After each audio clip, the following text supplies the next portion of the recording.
It's time to get all set for Sunday, a podcast for busy and distracted Catholics with your hosts, Scott Williams and Jeff Traylor.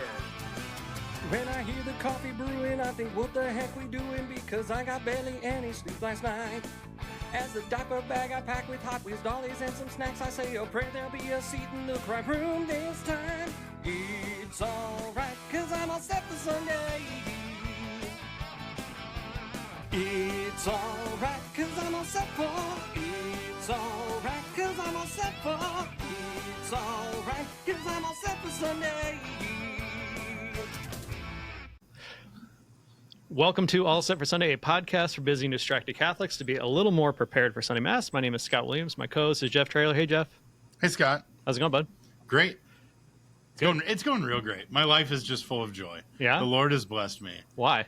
He's blessed me with I should say how, not why. We all know why. Why, I don't know, because I am a sinner. But he has blessed me with two of the greatest football teams in all the land, the Indiana University Hoosiers and the Indianapolis Colts. And I'll tell you what, I have spent a good majority of my life letting 19 to 23-year-olds dramatically affect my attitude and personality and approach to the world, and they are delivering now. Like now, I just spend my weekends filled with joy and it's happy. This new generation, whatever they're called. Yeah, whatever they are. The between the Indiana Hoosiers football team and the Indianapolis Colts, I'm just I'm just a bundle of happiness. Father Brockmeier, how are you? I'm doing great. Not because of how 19 to 23-year-olds are performing on a football field, although it is exciting to watch IU play. I can't say that I am a longtime Hoosier fan, but they're fun to watch. Yeah. You're a Knight, right? Marian Knights? Yeah, I did go to Marian University. Did they have a football team then? They have a football team. They play in the NAIA. And but they didn't when you went to school there, right? Did they when you went to school there? Was there one? There was one when I went there. They were just starting it. Got it. They're also very successful. Yeah. Should be noted. I would say that as a Catholic priest in Indiana, I do root for Notre Dame. It is Our Lady's University, and so I just have to admit that. Hope we can keep going, Jeff. So. Yeah, I mean, they'll continue to middle along and have 2 losses, but be considered a high-ranking team because Our Lady must bless them in the rankings, but not as much on the field. But either way, this will draw some fire in our comments section. We will take it. We will take the Our Lady's intercession. Do you have a processional cross in your office? I do. That's the only response I'm going to give to that. For moving from meeting to meeting? Yes, it needs to go back across the street, and I haven't had a procession yet to do that. So there we are. It only moves for processions? Yes. Just when you process to bed tonight, you can walk across the street with it. Yeah. All right. Ready for the 2-minute drill, Jeff? I am. Great. I am. Are you ready, Father? Ready. Well, guys, it's All Souls Day. Yes, it is. We're celebrating All Souls Day this Sunday, which is exciting. I love All Souls Day. All Saints, right? Oh, no, All Souls. Nope, Sorry. All Souls. Wrong page. All Saints is being celebrated Saturday morning at select parishes and churches. But yes, All Souls Day this Sunday, or for our Sunday Mass. So our first reading comes from, I went with the readings of choice, Father. I know that technically you could choose from like 15 different readings. You can, but I would make a bet that most parishes are going to choose the suggested readings. Yeah. All right. But don't so be Wisdom shocked chapter. if you hear different readings this weekend. No. Yeah, there are literally, I think, like 10 other options for reading one. But I went with Wisdom chapter 3, 1-9, the recommended reading. So the souls of the just might look like they've had a rough time, but they're actually just living their best eternal life. They're just really, really, really loving life there and really getting after it. Though they may have been tested by fire, they're shining like gold because they're in God's hands, just being held in the palm of his hand. And this reading reminds us that God's love is stronger than death, that his faithful ones will just chill We get to chill in peace and relax and enjoy, while the rest of us, the faithful, do. While the rest of us stress and struggle with things that just don't matter and they don't last here on earth. They get to be present with the Lord in heaven. Our responsorial psalm this week is "The Lord is my shepherd; there's nothing I shall want." I mean, It's a banger if of I've ever heard bangers, one. right? Like that, yeah, top tier. We're gonna have a lot of fun with this one this weekend. This will be very exciting. Or any other psalm in the book of Psalms. Yeah. Well, it's that, or though I walk through the valley of darkness, I fear no evils, for you are with me. I'd be interested to see who chooses that one over Or the any Lord of is my these, shepherd. right? Yeah. Or Psalm 23, Psalm 25, Psalm 27. So we can just keep going. Yeah. Lots of options for all souls. Our second reading then. Okay, here's my question for you, Father. There are 2 recommended second readings and then like 15 options. I know. Which of the recommended ones are you planning on going with? I was planning on going with Romans 5 Romans or 5, Romans? 5 through 11. Hope Great. does not disappoint. Yeah, this in the year of hope. In the year of hope. So St. Paul's giving this pep talk on hope. Newsflash, Father spoiled it for me. But and he lets us know it does not disappoint, because God's love has been poured into our hearts like an endless refill of coffee, Scott. Like Is that what it bottomless. says? Is that what St. Paul says? Yes. Yeah. That's what he's implying, I think. Okay. I think we all know that. We know how to read between the lines with St. Paul. He's real cryptic. He's not cryptic at all. But even when we're a mess of sinners, Christ died for us, and he doesn't matter. That's okay with him. He was here to die for us, to give us that generosity, that hope, that love. And now that we've been reconciled, we can stop moping around. We can stop being all sad, and we can start rejoicing in the fact that God's love is first. It's first for us.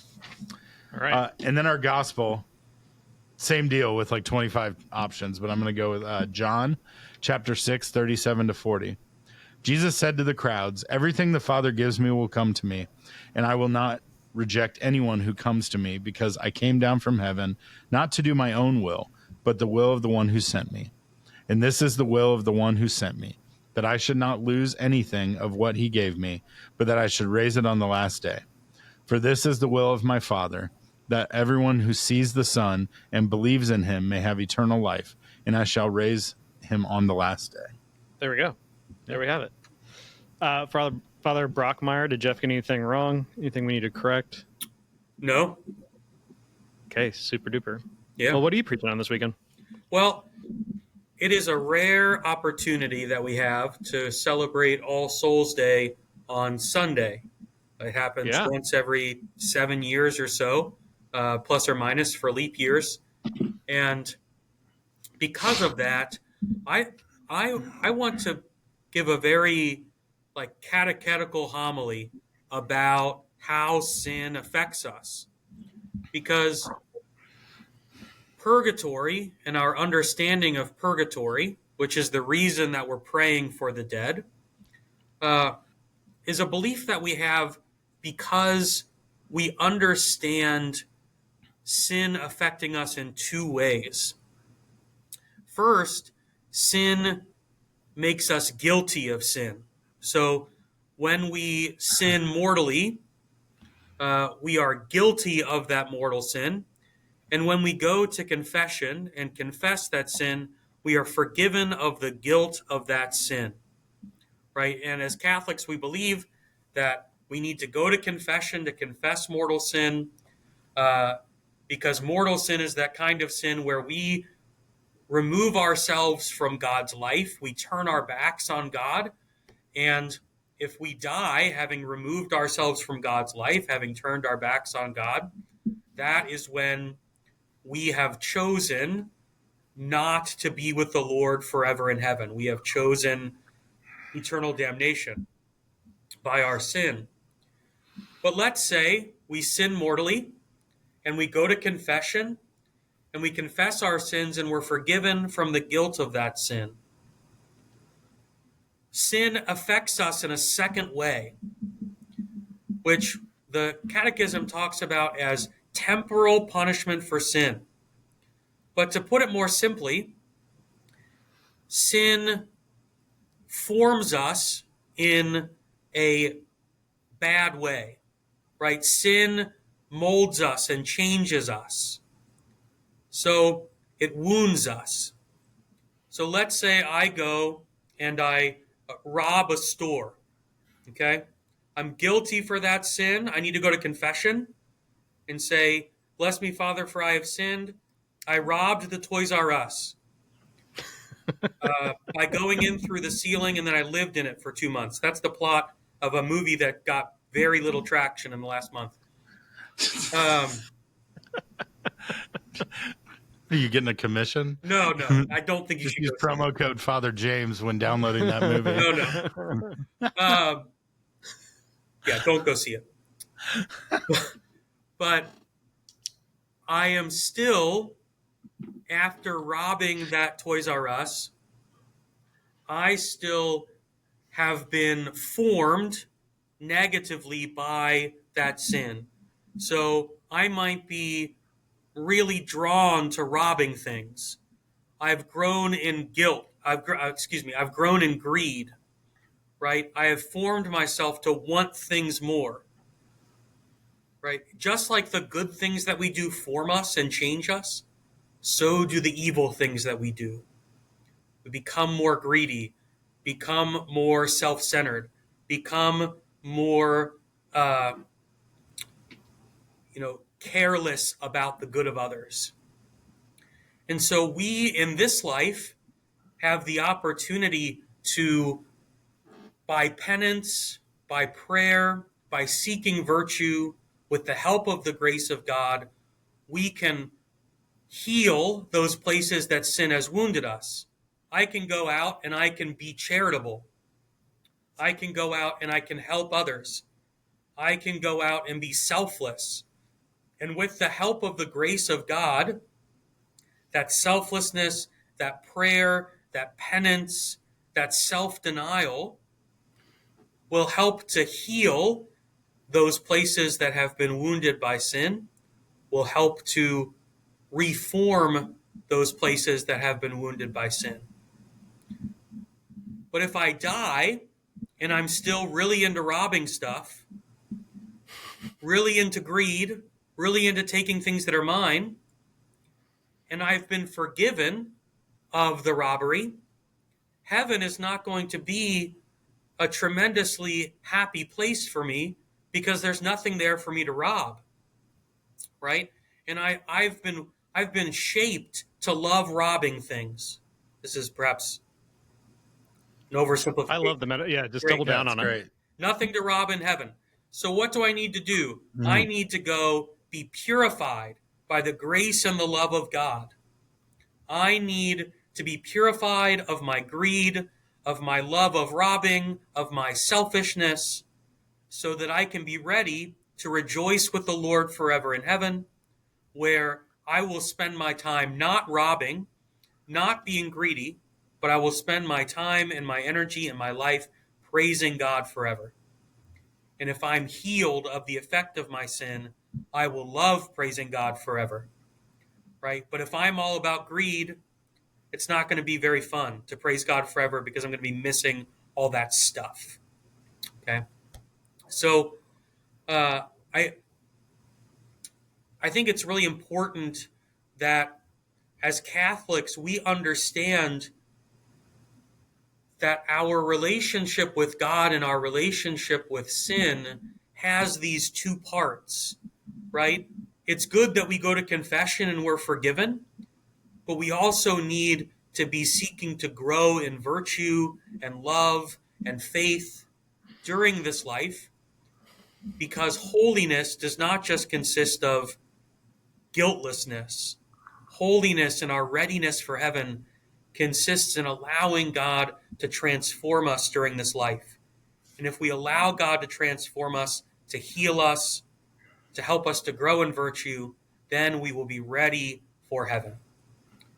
And if we need to help our loved ones who died without being fully transformed, fully healed of the effect of sin, by praying for them so that they can receive the grace that God wants to give them in purgatory so they can be ready to enter into heaven. I don't feel like people talk about that very often. Yeah, probably a good. I learned a lot. Probably a good Great. homily for All Souls Day, though. Yeah, I think. Oh. Why aren't we talking about this? Well, why aren't we talking about this? A lot of times when we talk about purgatory, the conversation turns toward the justification of why we believe it. And so we never get to, like, what does it mean for our life is of faith? How can we prepare ourselves for heaven? How can we grow in this life so as to be ready for the life to come? I think we become distracted by the arguments. Yeah, I feel like I've heard a lot of the apologetics behind it, but not that well-rounded of a teaching. So good job, Father James. Hey, I'm glad. That's why I think I need to do this in my homily this weekend. I agree. Yeah. I think, and you broke it down well. I think that's another piece of it is like, it's an intimidating thing to preach on or teach because there's layers and it's complicated and like but it is like, and again, you get a lot of the pushback in the argument of, but why do we believe this and why do other faiths not and all that kind of stuff. And sometimes like when things are hard, we just avoid them.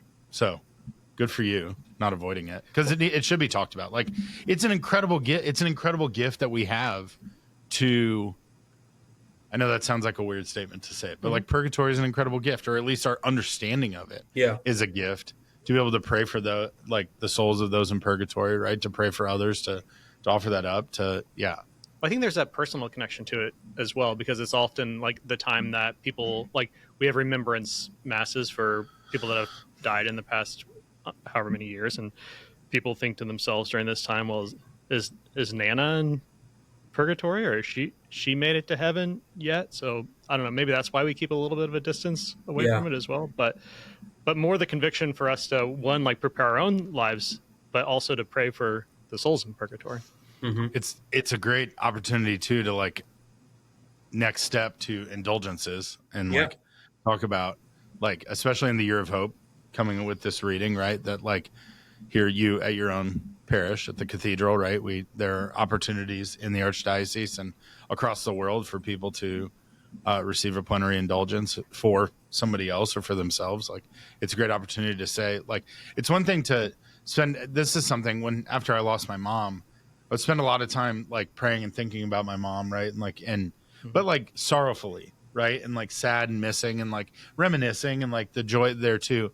But at a certain point that flipped to like, what if all my prayer was just like for her to be in heaven, to like, for her to get like, what if I was praying for her soul, right? And offering that up, and how do I do that? And like, then I can, like I can actually be doing something productive, which she would appreciate.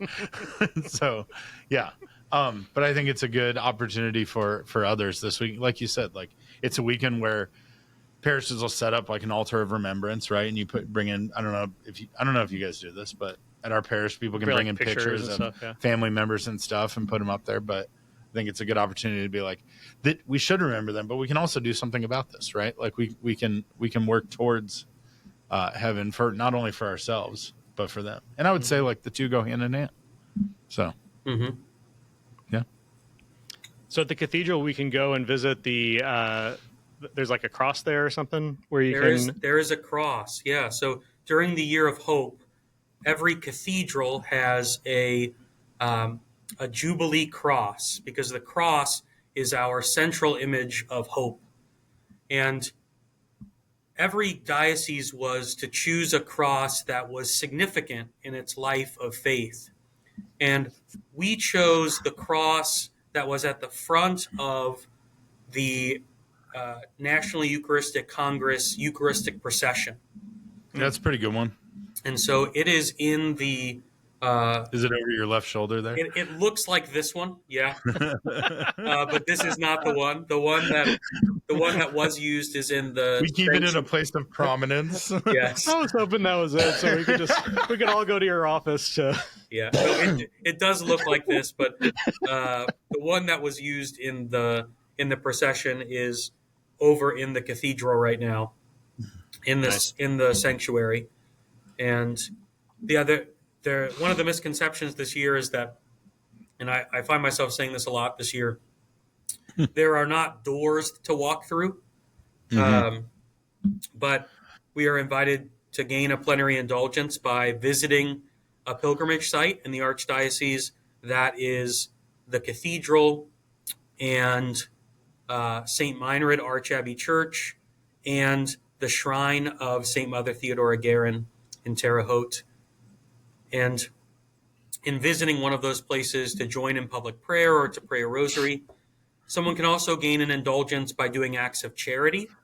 You can also gain a plenary indulgence by engaging in catechesis, especially about hope. And doing these things, along with the requirements to receive an indulgence, which can be found on the Archdiocesan website, that can be found on the Vatican's Jubilee website, which basically consists of going to confession, going to Mass, praying for the Pope's intentions in a particular way. If you do these things, you can offer them for the souls in purgatory, and a plenary indulgence is the grace needed for one soul in purgatory to receive the grace that they need to enter into heaven. But we offer them as a church to the Lord. We are not so certain that we have control over what grace goes to what person. Oh, So we can offer it for a person, but we don't make a guarantee as a church that like your plenary indulgence equaled that person. Yeah, I'll go ahead and assume that the Lord knows better than me, Sure, so he can choose. that's a good attitude. Yeah. Thank you. are you wearing black vestments on Sunday? Is that a thing? So that's a good question. There are 3 colors that you can wear, and it's the same for a funeral mass. So you can wear white, you can wear violet, or you can wear black. And I wear white, and there's symbolism with each of them, right? Black is to remind us of the suffering of the souls in purgatory, because this process of purification is a process of suffering, right? So if I want to stop stealing, I'm going to have to Robbing. robbing. Yep. If I'm going to try to purify myself of that desire to rob and the way that that's wounded me, I'm going to need to be selfless. I'm going to need to sacrifice. Sometimes that can be painful. Purification is a painful process. So it's a reminder of the seriousness of death, the pain of the process of purification. White is a symbol of the hope of the resurrection. And in reflecting on purgatory, both realities are there. So it is the grace that is won by the resurrection of Christ that wins the grace that those in purgatory need. And it is a place of suffering, so in a place of penance. So the church gives us the option, and I generally wear white. Nice. I like the black vestments. I'm a big black vestment guy. I've always found, I know there are also like not a ton out there. Like Yeah. it's not every parish has black vestments. So I've also always found it funny, like knowing priests that on All Souls Day, a Sunday will be harder, but on All Souls Day, there would be like a shuffling of black vestments happening where like somebody would be like, well, what time do you have Mass? I'll swing by right after to grab those vestments and take them so I can use them here for this. And then I think I've always found it very entertaining. Yeah. But yeah, I have Rent the sacristy. my wife and I, when we like made our will and we talked about the only like real contribution I made to like my desires for like end of life and everything was that I want priests in black at my funeral, and Multiple. as many as want to show up, as many as we can get vestments for. Father James can't come; he wears white. But no, I'm just kidding. I will find a black vestment so that I can Oh, participate. thank you. So you can That's come sweet. celebrate the. I mean, mourn me. All right. Ready for some dumb questions? I am. Great. All right, Father. Okay. I've got a couple of things here. One, we're starting a new series of questions. Great. We were doing musical instruments here previously. That was fun. I got you in did trouble that one, for right? my answer, by the way. Did you? Yeah. Shocking. Which answer? I said that one of my least favorite instruments was the tambourine. And Who you in trouble with? forgetting that my sister-in-law was the tambourine player in our. Oh, did you forget, Father? Did you? Now I'm going to get in trouble for this. You said forgetting, but you were winking a lot there. Why were you doing that? She has done some liturgical tambourine, especially in our. He almost said trampoline. As a teenager, we were in a youth choir, and she played the tambourine sometimes when the songs were upbeat. So I got a little pushback for my take on the tambourine. But that being said, do you stand behind your take? I stand behind my take. But okay, I thought so. Yeah, digging the hole. Yeah. No, we had a conversation about it and talked about the wide variety of choices I had and why tambourine was the one I chose. But I look forward to hearing what question is going to get me buried today. I mean, your answers are what bury you, Father. It's never the questions. I wanted that to be known. No, this one. I think this one's a simpler one. It's very personal opinion. What is your favorite mystery of the Rosary? Oh my goodness! Individual mystery. 1 second.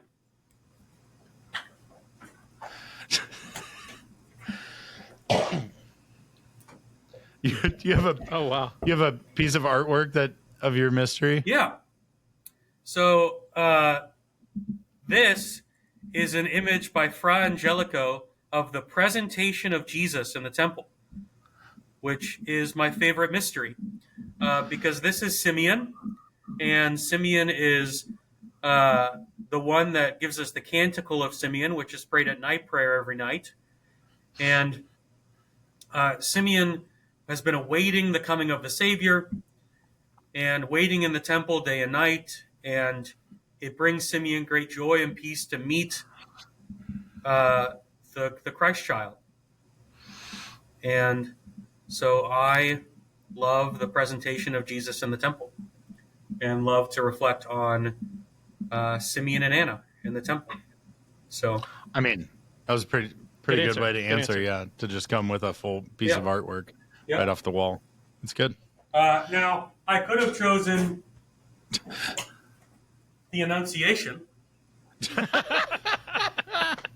Is this your own artwork, or was this left by your previous, your predecessor? No, it's mine. Okay. I can't speak highly enough of art.com, except they do send you text messages all the time trying to sell you stuff, but they do good work. Perfect. Okay, so Harry and Marv were first the Wet Bandits. Mm-hmm. What? And then they were the Sticky Bandits. What would be your nickname for your love of robbing? Oh.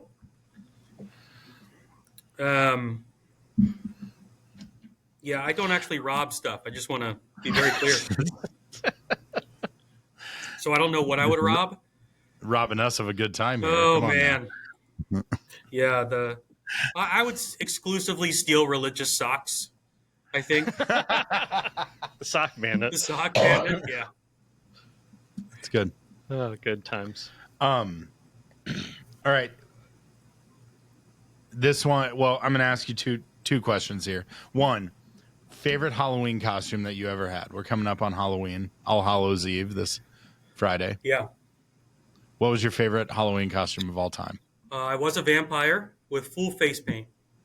Ooh. When I was 27 years old. No, when I was a kid. 27? You've been a priest for multiple years at that point. No, as a little kid, I was a vampire. And that's good memories. When I got into the preteen then you became years, a priest and said, "I want to drink your blood." Get it?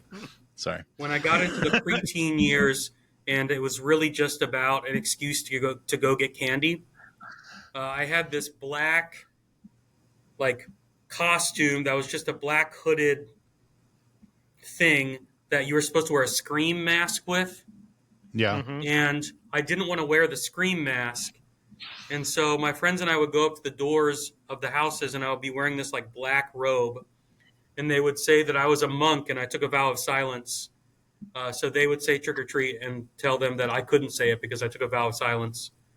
And now that seems a Look at little these. too on the nose. Look at these Catholic boys. I know. That's perfect.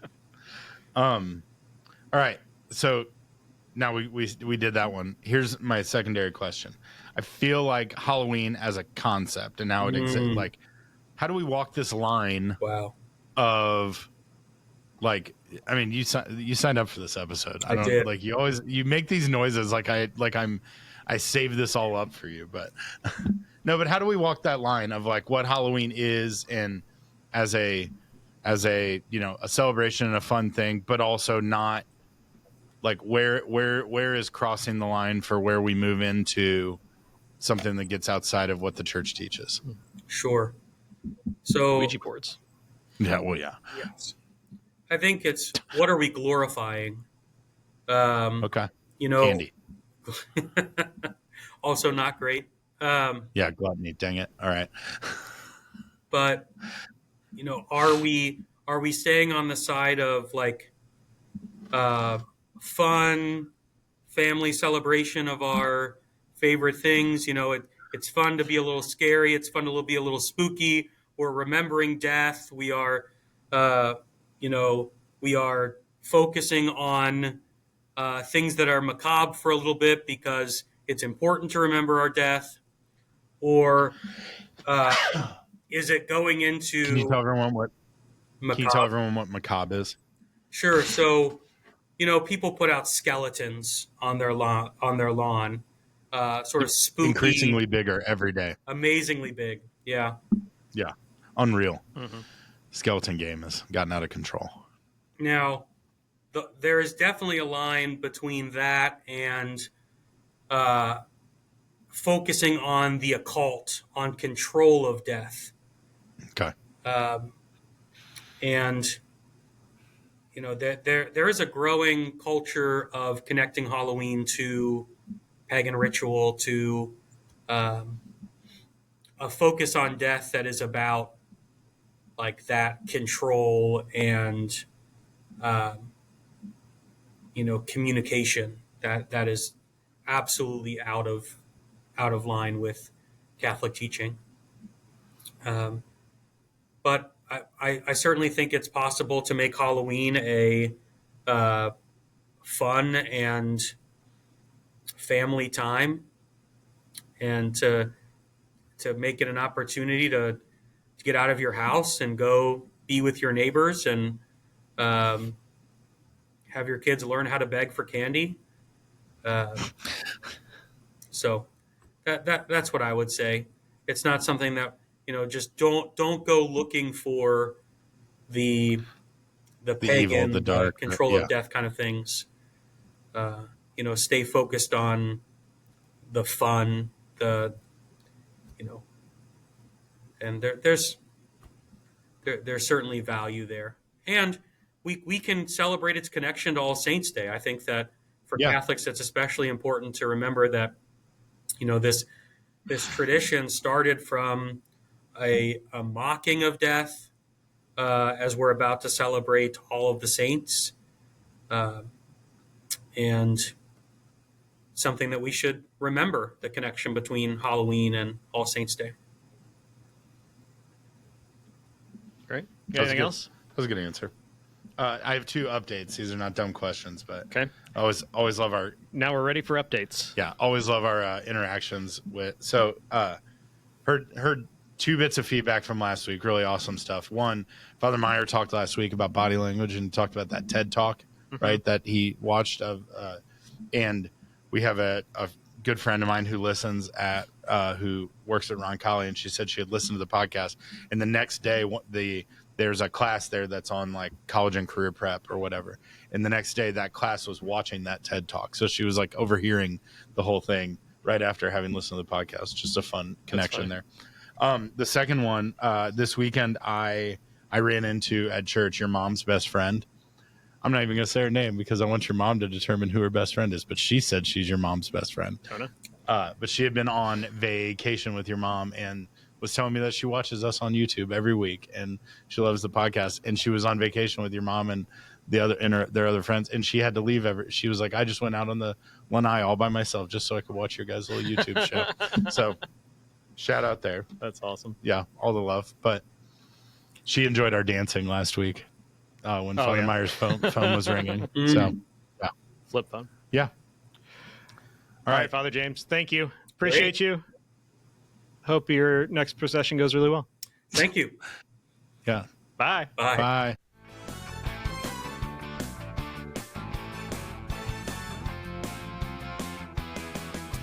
It's alright, cause I'm all set for.